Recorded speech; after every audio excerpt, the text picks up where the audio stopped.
Zezam se, pazi sad. Evo me natrag, pa sad baš sam navrijan, sad pokazat ću ti ko sam ja. Jer 40 hajduka ima ovdje, ali baba čak na usluzi. Al mali tebi se baš posrećilo, jer moja firma nikad ne greši. Sad imaš silu u svom taboru, artiljerija će prašiti. Ma imaš bum i tres, juhu, sve to samo svjetiljku protrljaj ti. Pa ja kažem, gospon, zoveš se, svejedno, mogu li pomoći? Baš u narudžbu sad zapisat ću, niko nije bolji nego ja. Stojim na usluzi, tvoj konobar sam sad. Daj šapni meni što god da poželiš ti, niko nije bolji nego ja.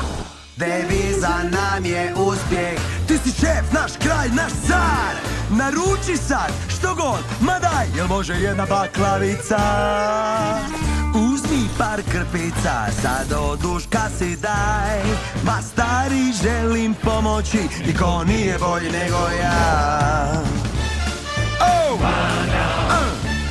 Stiže kaos, pa sad ide kaos. Evo znam i to, čak i ovo znam. Jel znaš nekog ti boljeg nego ja? Jel znaš kog znam?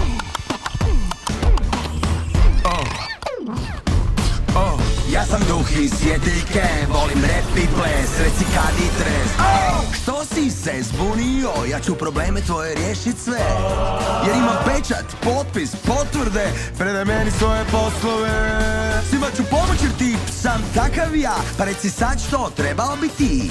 Ma kratak popis, kilometar dva, al ćeš morat malo trljati. Gospon Aladin, da, te željice ili tri.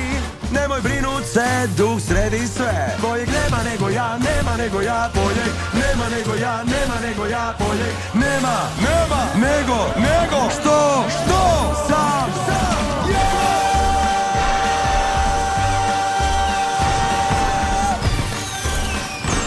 Jer boljeg nema nego što sam ja.